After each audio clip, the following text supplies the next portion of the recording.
أعلن مستشار الرئيس المصري محمد ميرسي سيف عبد الفتاح أن رئيسه يدرس المقترح القطري بإرسال قوات عربية إلى سوريا للتدخل العسكري، وأن حكومته تتشاور مع الدوحة وأنقرة بهذا الشأن لتحديد إطاره شرط عدم التسبب بتدخل أجنبي.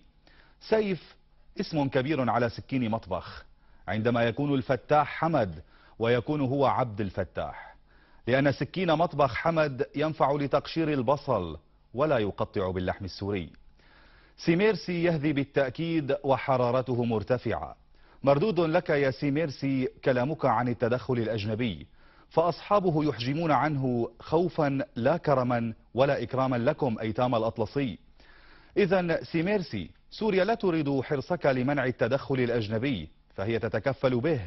يهمها استيضاحك عن التدخل المصري. سترسل جيشا إلى سوريا؟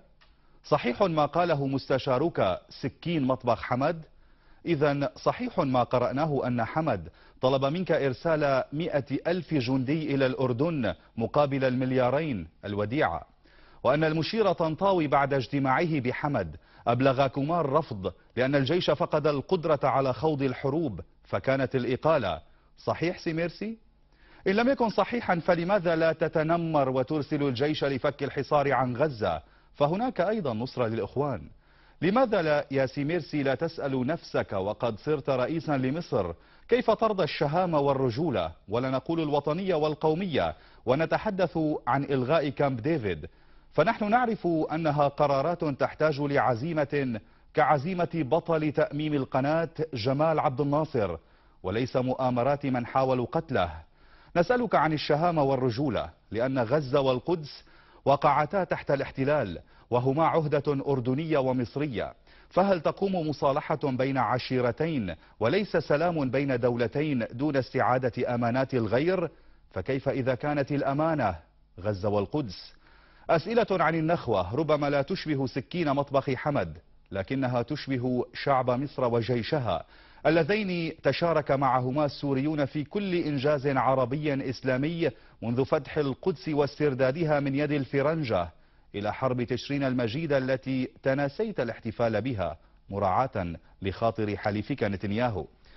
سيميرسي، سترسل جيشك والهدف هو احتلال الأردن بذريعة ما يجري في سوريا، وستقفون هناك وتنتهي المهمة لأنكم تعرفون إذا تجاوزتم ما هي التتمة. أوامر سعود وحمد باحتلال الأردن لحساب إسرائيل بذريعة سوريا ستورط بها جيش مصر، لأنهم انتبهوا أن درع جزيرتهم غير صالح للمهمة، وطلب الأردن 10 مليارات فضحكوا عليك بمليارين ووديعة. أتعلم أن كامب ديفيد تلزمك الحصول على موافقة مسبقة من إسرائيل قبل أي تحرك عسكري؟ فهل حصلت عليها أم هو أمر جاءك من نتنياهو لحفظ أمن إسرائيل من حدود الأردن؟ في كل حال طالما الأمر سيتم إن سمح لك شعب مصر وجيشها، وإن تركك شعب الأردن وجيشها تعبر أرضه، فهل سيتم إذن برخصة وطلب إسرائيليين؟ إذن لسوريا الحق أن تختار على من ترد، على صاحب الأمر والرخصة أم على منفذها. جربوا وستعلمون. غدا نسمع ماذا تتفقان أنت وأردوغان في تنفيذ طلبات حمد. بئس المال والنفوس الوضيعة كم تذل شعوبا عريقة ودولا كبرى. ربما لم نعرف مثل اليوم معنى المثل العربي القديم: احذر القافلة التي يجر فيها الكر الجمال. حرام مصر، والله حرام.